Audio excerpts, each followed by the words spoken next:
Hey, what's good, family? This is Ryan Jackson from Ryan Jackson LLC.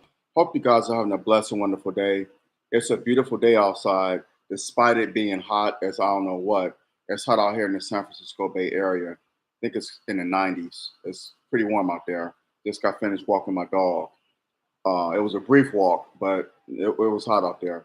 So I hope y'all were able to get some vitamin D, enjoy the sun when it was cooler out, either this morning or if you can later on in the evening before the sun goes down. Make sure you get some vitamin D. Also, do not get out in these temperatures in the hotter part of the day, like in the afternoon hours. Do not go out unless you absolutely have to, unless it's necessary. Drink plenty of fluids, particularly water. Stay hydrated by any and all means.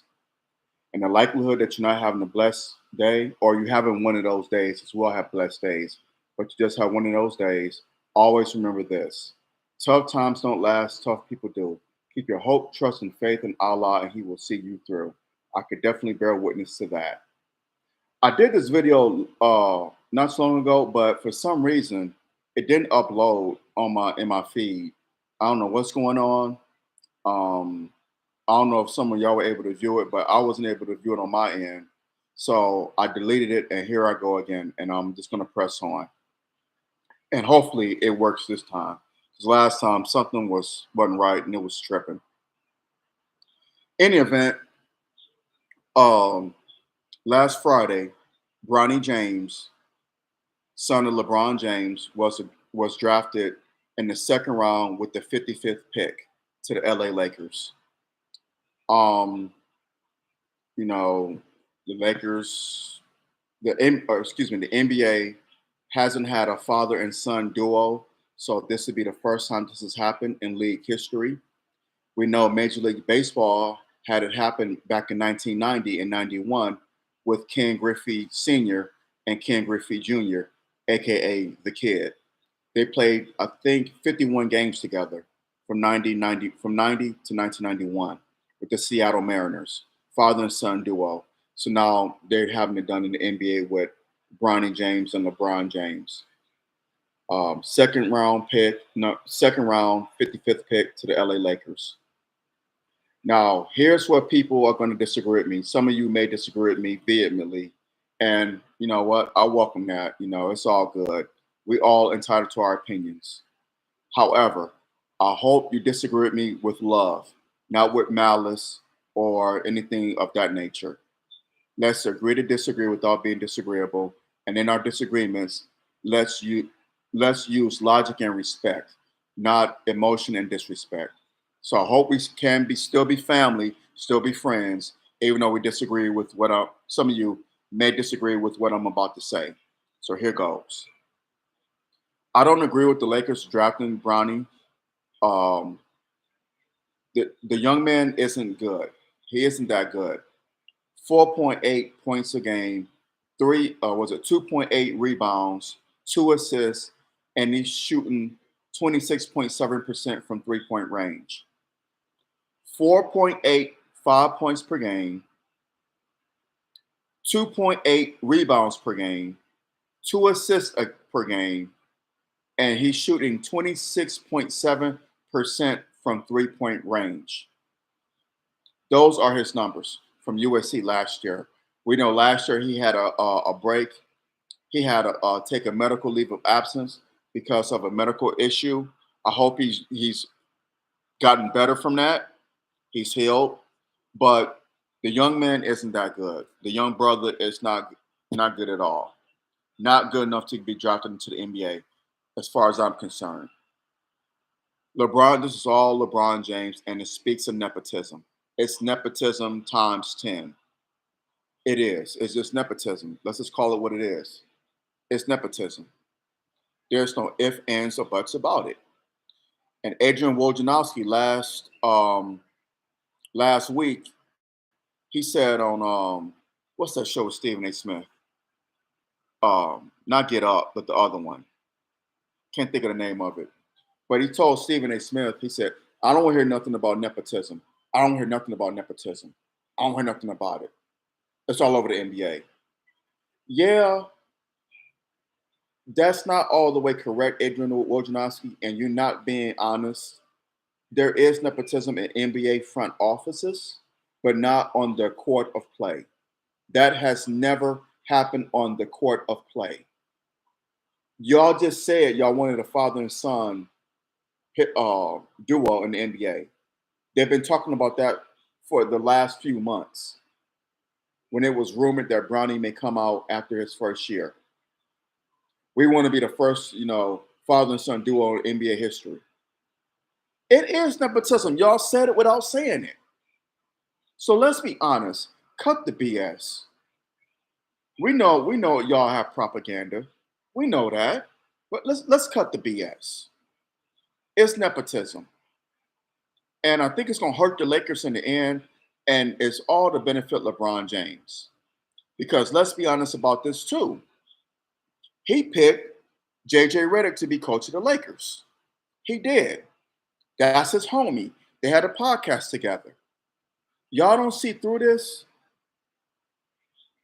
That was his homie. Ace Boone Coon.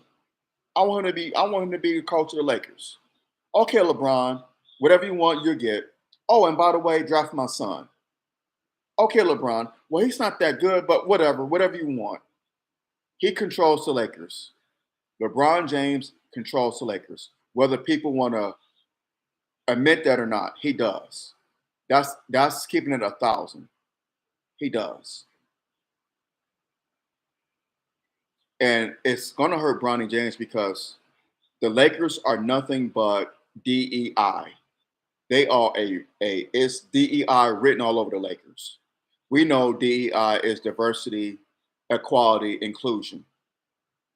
But in this instance, it's didn't earn it. JJ Redick did not earn to be the coach of the Lakers. He did not earn that position. Bronny James didn't earn being drafted by the Lakers. That was influenced by his dad, LeBron James. Let's keep it 1,000 about that. Didn't earn it. DEI didn't earn it. You mean to tell me JJ Redick is more qualified to be the coach of the Lakers over Sam Cassell, JB Bickerstaff, who my Detroit Pistons, my hometown team, they hired him. Well, before he was even hired, he was out there. He was qualified. Sam Cassell, Mark Jackson, who's pretty much been blackballed. You have Lloyd Pierce, the old coach of the Atlanta Hawks. Adrian Griffin. You have coaches out there. Great coaches, potential coaches, and coaches who were successful as far as regular season wins and taking teams to the playoffs. JJ Redick is more qualified than they are, but we want to call this black empowerment with his son being drafted. It's not black empowerment, it's black nepotism. And people worship LeBron James. The people who do not see this are people who worship him. We're so far caught up in hero worship that we don't want to tell the truth. I get it. You're fans of LeBron James. Some of you are fans of LeBron James. I'm a fan of Isaiah Thomas, aka Zeke. I was a fan of the late great Kobe Bean Bryant, aka Black Mamba. But I'm not going to worship them. If they did wrong, Kobe Bryant's case, or if Isaiah did wrong, I will call them out. I'm not going, I'm not worthy. Oh, LeBron, I bow down and worship you. Oh, you can do no wrong. Everything you do is right. You black empowerment. Even though you got a black coach fired, Darvin Ham, and you got him hired for your white homeboy, JJ Redick, it's still black empowerment. Your son, black empowerment. Oh, LeBron James, I worship thee. Oh, you can do no wrong. Nah, that's BS, man. Stop it with that. And that's how some of y'all are coming off. Y'all want to worship this man. He is not Allah. There's only one God, one supreme being, one creator, and that's Allah. Only one. That's Allah. One supreme entity. That's it. Allah, God, not LeBron James, not anyone else. The Lakers are going to rule the day that they allowed this to happen, because by drafting Bronny, it doesn't make them better. But it does kind of make them worse. Well, they're already worse, but it doesn't make them better at all. Not at all.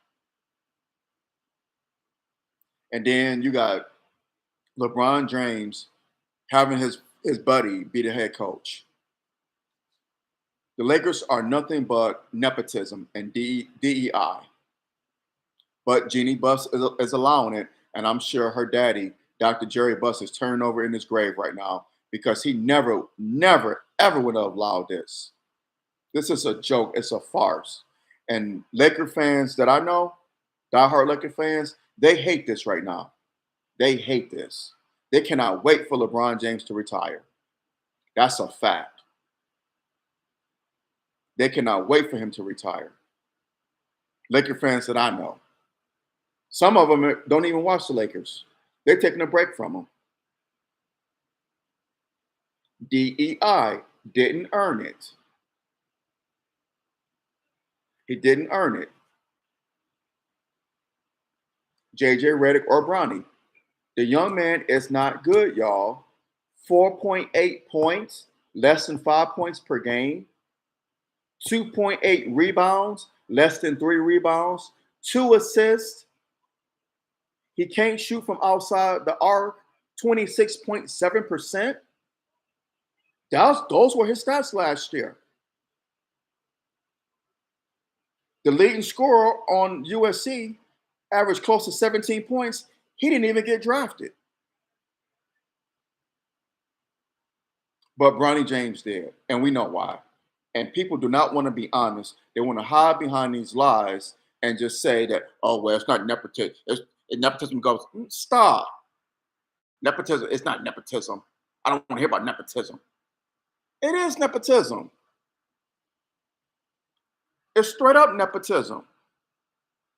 It reminds me, not when I played sports, not when I was a kid coming up playing sports, but now.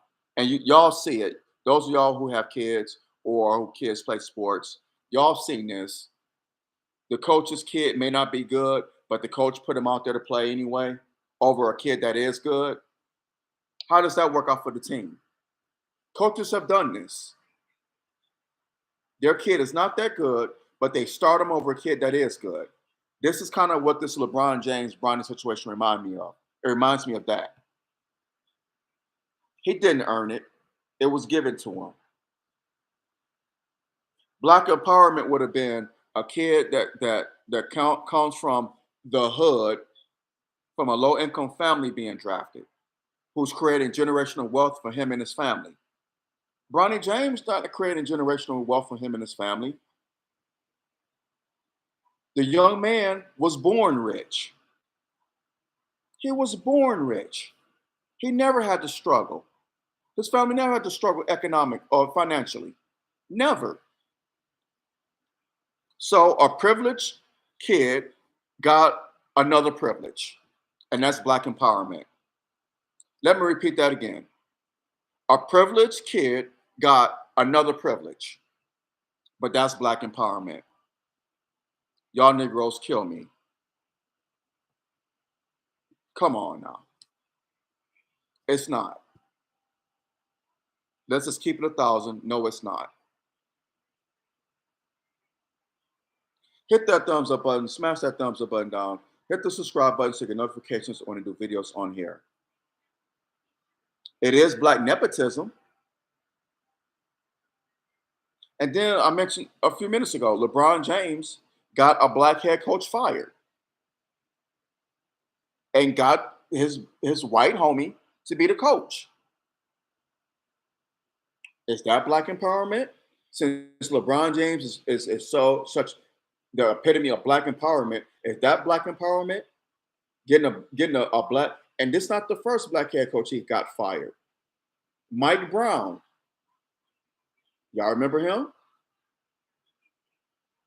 Darvin Ham. Is all that black empowerment?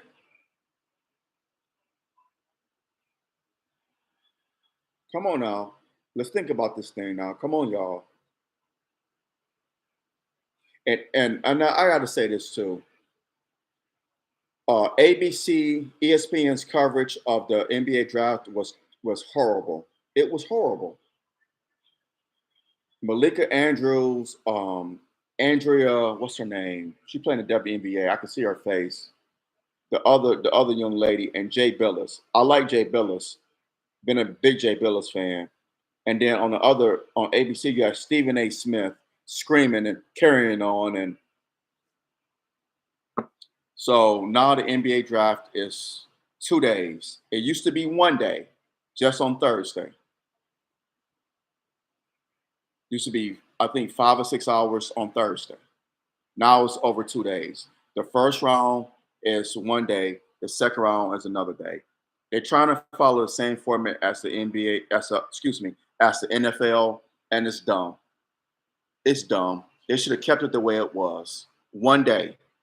You only have 2 rounds. Why do you need it over 2 days? And TNT should have kept coverage of the NBA draft. But Mickey Rat, also known as Mickey Mouse, it controls ABC and ESPN, and that's a powerful. That rat is powerful. Mickey Rat is powerful. I don't think y'all understand how powerful this rodent is. It controls ABC, so all your ABC affiliates, they're owned by Mickey Rat or Mickey Mouse. ESPN, pretty much the NBA, and they are the sole controllers of Disney and the and Marvel comic universe. So ABC affiliates all across the country are controlled and owned by Disney, as well as ESPN, Disney, Disney, excuse me, Star Wars. That's what I meant. The Star Wars franchise. Star Wars and Marvel Cinematic Universe. Those four entities. ABC, ESPN, Star Wars franchise, all the Star Wars movies, franchises, shows, whatso have you, and Marvel Cinematic Universe are all controlled by Mickey Rat or Mickey Mouse. That rodent is powerful, and it has a say in the NBA. Has a major say in the NBA, how they conduct business. Whether people want to realize that or not, they do. So I miss it when TNT was doing the coverage. I do. It was better. You had basketball minded people who knew about basketball, knew what they were talking about, covering the NBA draft. Now it's ABC and ESPN, and it's gonna go to hell, as far as I'm concerned. It's gonna go all to hell. But Bronny James did not deserve to be drafted by the Lakers. Could the young man be good in the future? Oh, absolutely, of course. And I hope he does. But he needed to stay in school to develop his skills. He needed to train more in the offseason. He is not NBA ready. The numbers don't lie. The numbers tell the tale. Numbers don't lie. People do, animals do, but numbers don't. Get it? Animals lie, when they lie. Anyway. But the numbers don't lie. The young man is not good at all. The numbers tell the tale. He is not NBA ready. And he's going to get exposed. What happens when the Lakers call a timeout? Bronny James will go over to JJ Redick and say, "Hey, I want you to put in Bronny, put in me on Bronny." And JJ Redick, "Okay, boss. Okay, LeBron, you the boss. Come on, Bronny, come on in the game." Taking somebody else off so he could play in the game with his father and make history. That's what this has been relegated to: a joke, a farce. It's ridiculous. My opinion. I'm entitled to it, and so you're entitled to your opinion. Again, I know there's going to be some who disagree with me on this, and that's fine, and you're entitled to that. That's your right. But let's agree to disagree without being disagreeable, and let's use logic and respect in our disagreement, not emotion and disrespect. And let's still be friends and family afterwards. Can we do that? Can we do that? Are y'all in agreement with that? Moving on, NBA free agency. So, Klay Thompson, the era of the Splash Brothers officially ended on yesterday when Klay Thompson signed a 3-year deal with the Dallas Mavericks. He will be joining Kyrie Irving and Luka Doncic, the Western Conference champion Dallas Mavericks. They got Klay Thompson. His last season out here in Golden State, I think he averaged under 18, maybe under a little under 18, maybe over 18 points a game. We know he's coming off 2 knee surgeries, so he's not the same player he was in before. What was it? Game 6 of the 2019 Finals against Toronto. He's not the same player, and there were reports that Clay's feelings were hurt with the Warriors. That there was some, he didn't feel that they gave him what he was worth, his value. But you got to realize, Klay Thompson is not the same player from 2012 to 2019. He's not that same player. He slowed up a little bit on defense. Still a good player, still a great shooter. One of the greatest shooters ever in NBA history. Definitely number 11 is going to be retired in the Raptors of the Chase Center. There's going to be a statue outside the Chase Center of Klay Thompson, and he should have been a top 75 player. The fact that he is not a top 75 player is a travesty. It's a joke. You have James Harden, Dwight Howard, Anthony Davis, Damian Lillard over Klay Thompson, a 4-time champion. What was he, like a 5-time All-Star? Was on a 7-3-9 Warrior team, the team to ever win the most games in NBA season and NBA in the NBA regular season history. That team that should have three-peated but got cheated in the 2016 finals, an Olympian, a sure Hall of Famer. He's not a top 75 player. You got to be kidding me. I know he's not the same player, but he still gives you a scoring option. He's still a scoring option. And he's number 3 because it's Luka, Kyrie, and now Klay. So he's a third option. Still is a deadly shooter. Again, not the same player he was 5 or 6 years ago, but he's still a great player as far as I'm concerned. Still a serviceable and good player going into his 14th season.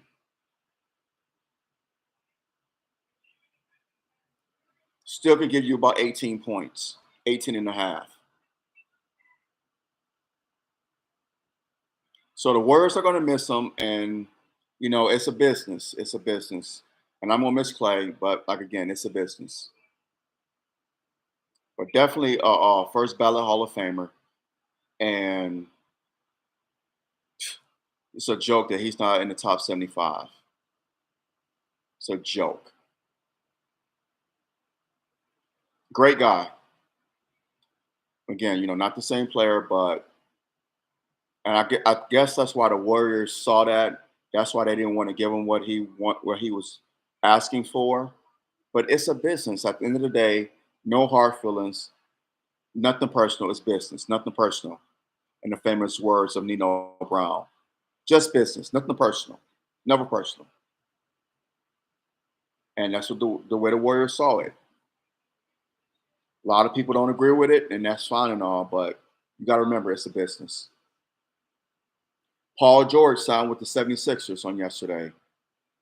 A 4-year deal, I believe it was 4-year deal.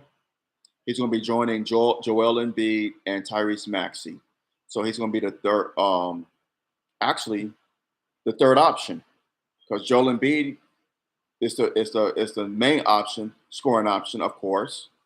Tyrese Maxey, and now Paul George, PG-13. Does it make the Sixers better? A tad bit. They'll get out the first round. They get put out the second round again. But they're not better than the New York Knicks. I'm going to repeat that again. With the acquisition, I'm going to say more than what I said. With the acquisition of PG-13, the 76ers are not better than the New York Knicks. They are not.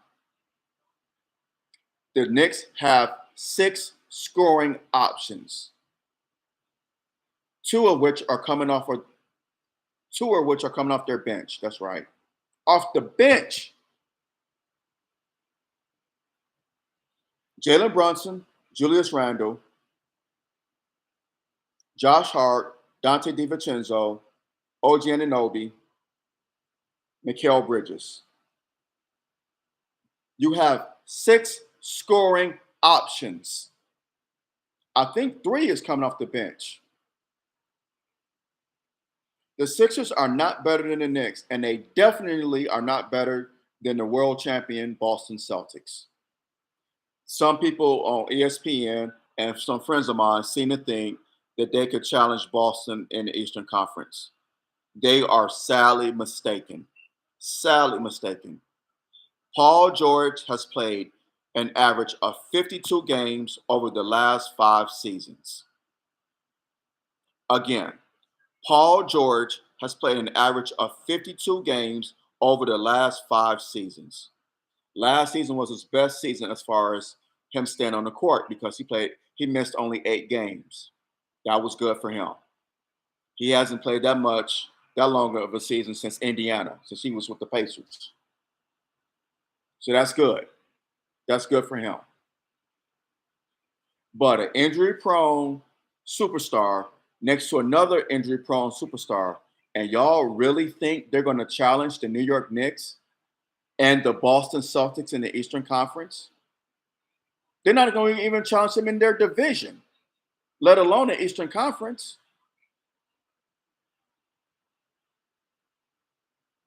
Boston, New York, Philly in the Atlantic Division.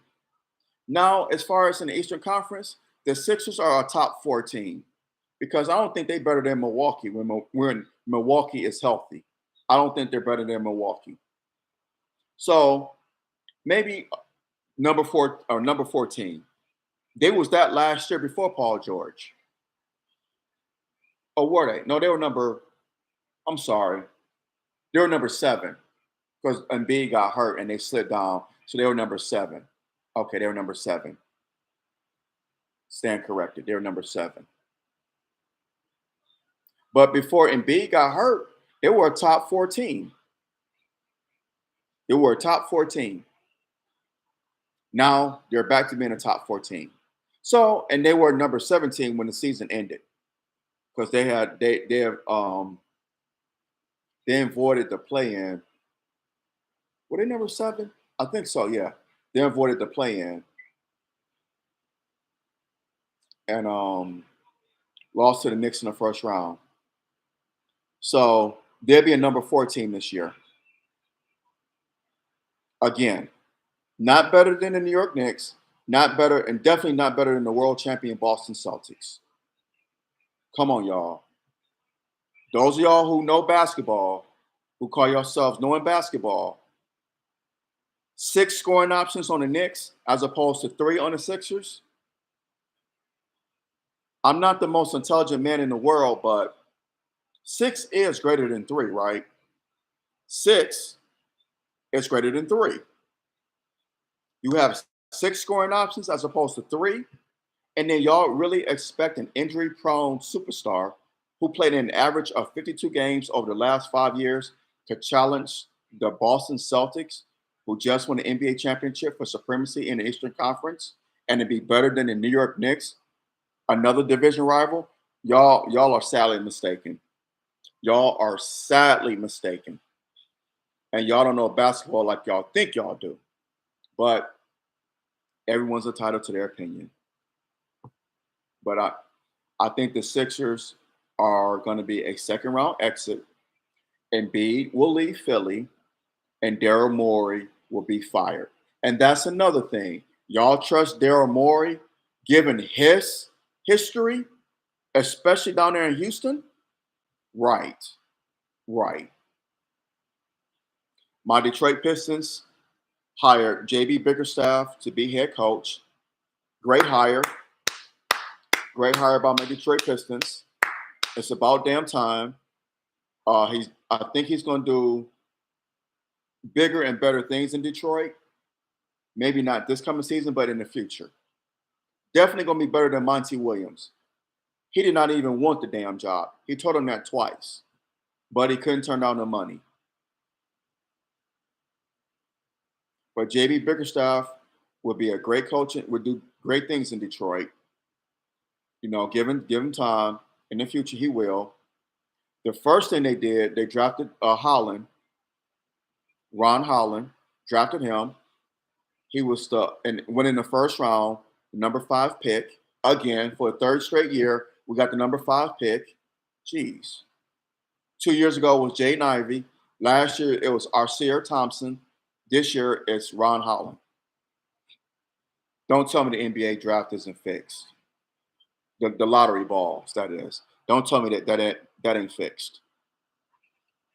So got our draft pick, signed we signed Cade Cunningham to a 5-year extension. I think it was 230 million, close to 230 million, which they needed to do. Congratulations to Cade Cunningham. They needed to keep him in Detroit, so he's there through the 2029-2030 season. He would be in Detroit a total of 9 years. So they did that. They took care of that. They signed their best player to a 5-year extension. Kept him with the franchise. Good.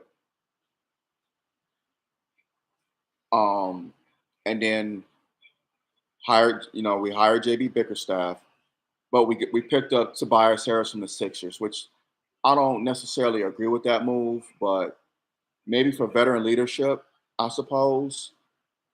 He'd give you about 14, 15 points. This is a second go around with the Pistons. Second go around with the Pistons. So we'll see. He was with the Pistons when Stan Van Gundy was coach. So now he's with us again for the second go around. So we'll see how that go. I didn't like that, but whatever. What else with the Pistons? Trajan Langdon is doing a better job than Troy Weaver already. Troy Weaver was a disaster. Troy Weaver was a utter disaster. He went to Washington. Good riddance. Good luck with Washington. But I think Trajan Langdon got some things up his sleeve. I think so. We haven't, free agency just started yesterday, so I think Trajan Langdon's gonna make some moves. He got some tricks up his sleeve. I really believe he does, and we shall see. See what transpires as the summer progresses and free agency progresses. Oh, with that being said, hit that thumbs up button, smash that thumbs up button down, hit the subscribe button so you get notifications on when we do videos on here. I think I made my point known on this topic, so drop your comments below. Let me know what you think. Share this video, share it, share it, share it. I know some of you are going to disagree with me concerning Bronny and maybe Paul George. That's your right. You're entitled to your opinion. All I ask is that we agree to disagree without being disagreeable and use logic and respect in our disagreements, not emotion and disrespect. That's all I ask. But share this video. Let's get the conversation going and drop your comments below. Let me know what you think. I would love to see that. Of course, hit that thumbs up button and the subscribe button. Continue to support my podcast and my YouTube videos. I need y'all love and support. So please continue to do that. And y'all just be safe. Just beware and be aware. Sisters as well as brothers, be safe out here. Satan comes to kill, steal, and destroy now more than ever before. So beware and be aware. So next time, y'all take care. I love you very much, and I'm out. Assalamu alaikum.